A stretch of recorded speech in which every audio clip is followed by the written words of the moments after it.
RYSE combat is about the player stepping in the shoes of our main guy, Marius Titus. You are a Roman warrior.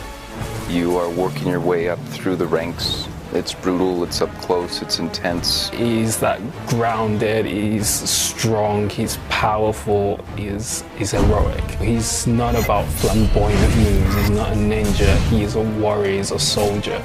And so when we think about him as a warrior and we think about how he's gonna fight, then those are the kind of concepts we try and think about. Is this attack efficient? Is it getting to the, to the strike as quickly, as deadly as possible?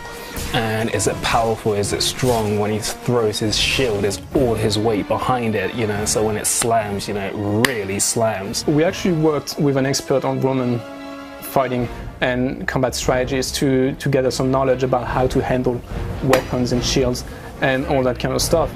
And that was really helpful for us. We had the chance to play a bit with some actual equipment, and that was really insightful for us. For my first date, I brought two big gun cases full of swords and weapons, and I brought a Roman armor, a Roman helmet, two different kinds of shields. I brought a Celtic shield, I brought a Roman shield, so that they can touch real weapons and see, oh, how they look, what's the weight, what's the size, all that. He would tell us, like, if you're standing, like, how would your body move to attack behind you or attack in a different direction. And it was really interesting because he had some things and poses that we maybe would not have thought about.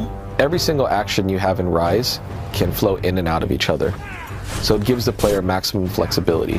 So I can block this enemy, I can attack this one, I can push this one away, and I can throw my pilum at a guy who's an incoming attacker.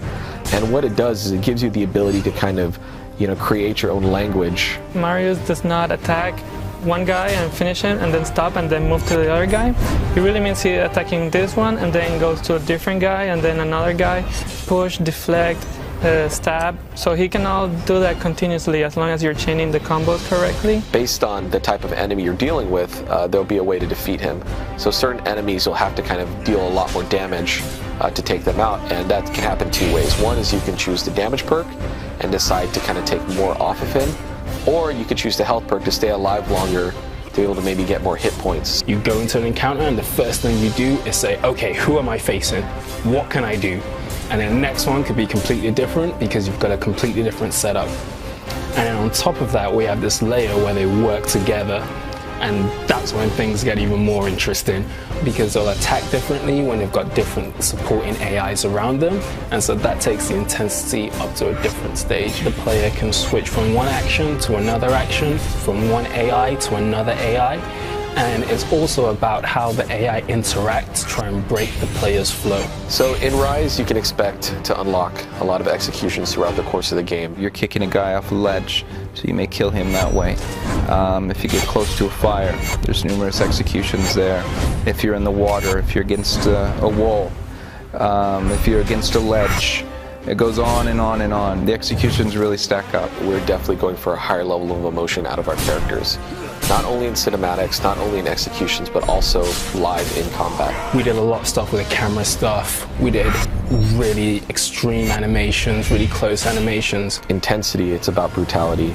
It's about being close to the enemy that's trying to kill you as you're trying to kill him. So one of the final things we're really trying to achieve with the RYSE combat is give it a skill for mastery. When we take flow and we take the intensity of the AI and bring them together, that's when the depth and the scope for mastery becomes apparent. Because in one encounter, you can finish it a certain way. Maybe you kill everyone, but you didn't quite execute everyone. So then you want to play it again, set them up in different ways so maybe you can execute everyone, but maybe you didn't double execute everyone. Did you perform the perfect chain? Was your flow from beginning to end this like seamless, smooth transition from move to move, enemy to enemy, where you've got them all set up in this perfect state and you just push the trigger button and they all just fall? An important aspect of kind of doing this whole game is this, idea that, we can create a combat system where you can be more emotionally engaged to what your player is actually doing. I mean, that will be the first sign that we've done well if you actually feel something out of combat. And the other aspect is that just nuts and bolts wise, we have a solid combat system, something that we can build more and more on top of. And that's really where the depth aspect comes in. You know, we want it to feel really, really good to play. We don't want players to feel frustrated or, you know, get too angry over the fact they can't pull something off. But at the same time, master players will be able to do stuff that when you watch these YouTube videos, you're going to go, this is amazing, how does someone ever do that? And, you know, if we can kind of tap into those two main elements, then we would have felt we've done, you know, a good job. We've really done everything we can to wrap it all up to have a really good, full experience for the player.